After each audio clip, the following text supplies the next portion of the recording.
When you think of animals in the state of Florida, you probably think of pink flamingos or alligators or dolphins or manatees or sea turtles. For most people, though, bear isn't what typically leaps to mind when they think of the Sunshine State. And yet, there's a hidden wilderness here, an underlying but thriving biosphere. And it's home to one of our friendliest and noblest neighbors, the Florida black bear.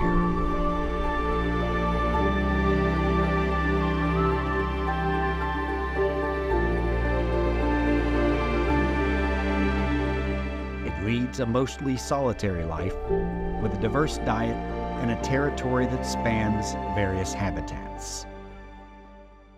The Florida black bear is an incredibly shy and very secretive animal, and so a lot of times when people are interacting with these bears or they see them, the bear is actually communicating with you, and there's a lot of misunderstanding of that communication.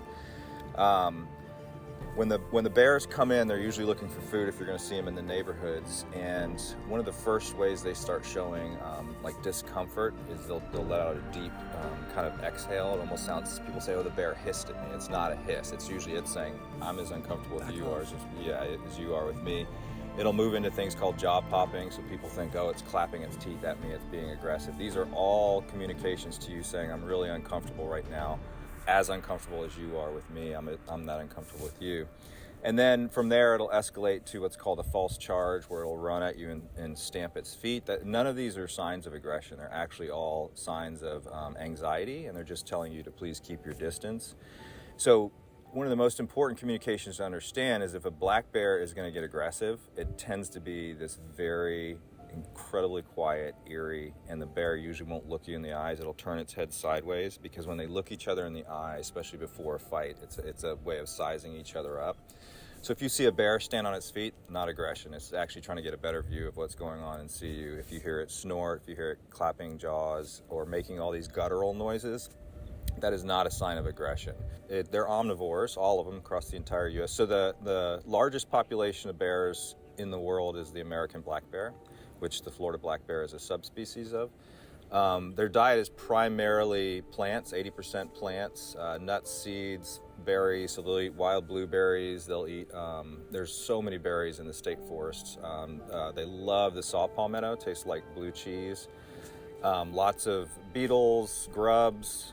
They will eat meat. It's only about 5% of their diet, and most of that is like roadkill or a lizard or a frog. But they will eat an armadillo or a raccoon, and even been known to eat deer. But it's so rare because they're such a shy, elusive animal. They're very calories in, calories out thinkers. So for them to look at an animal and go, I'm going to chase it down, catch it, kill it, and eat it, they're just like, I'd rather go eat berries. Now, you'll see that more as you get further north, because that's where you have black bears that know, I'm about to have 6 months of snow with no food. That's why you're going to see them attacking animals more, because they're on a much harder deadline to build up those calories before the winter. Florida black bears stay relatively small. The sizes is pretty consistent throughout the U.S., but the Florida black bear, because it's primarily eating vegetarian, the female goes anywhere from 90 to 300 pounds. A 300-pound female is the big one.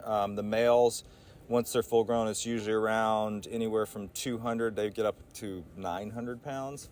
If you see a bear, especially around here, whether it's male or female, and it's getting up to the 300 or bigger size, that is telling you that it's eating out of dumpsters. It's eating a lot higher caloric foods with a lot more fat and protein in them, and that's usually a pretty good sign that they're a dumpster diver.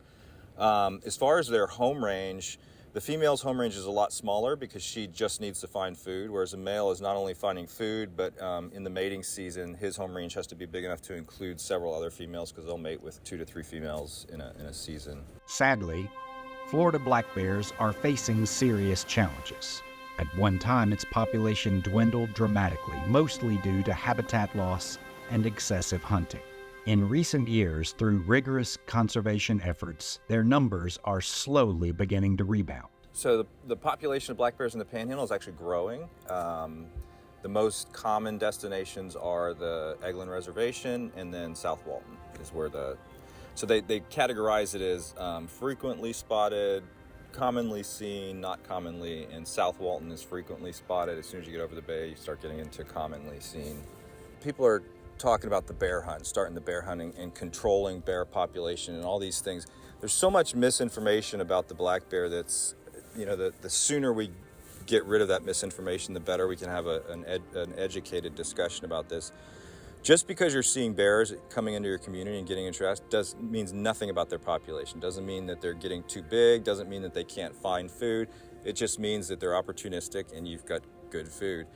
Bears are self-regulating in their population, so even saying that a bear population is bigger than what the food can produce is not true. So the female, they mate, they start May, June is the peak of mating. When she gets pregnant, the period of gestation and being pregnant is 7.5 months.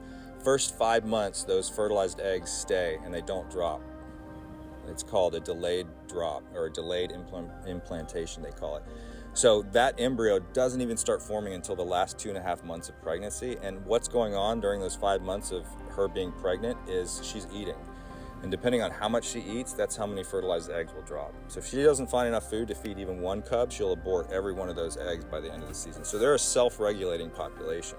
That's number one. We need to know that, and that needs to be the forefront of our talks about bear populations. And so if we ever get into this, these discussions about there's too many bears and we need to control the population, I personally don't think that can be a topic unless we go out and actually measure the population. If you could pinpoint one animal specifically, it essentially helps protect everything underneath it.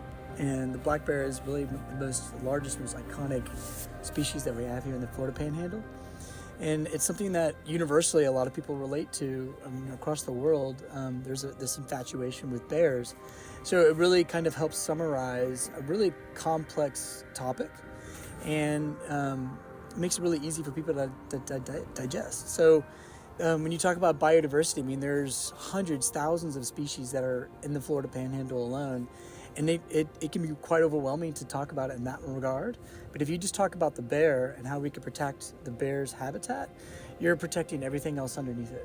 So it just makes it a lot easier for people to understand and rally around. Harmony between humanity and wildlife isn't just some aspirational and cautionary tale. It's a very tangible and very attainable reality that we should all strive toward.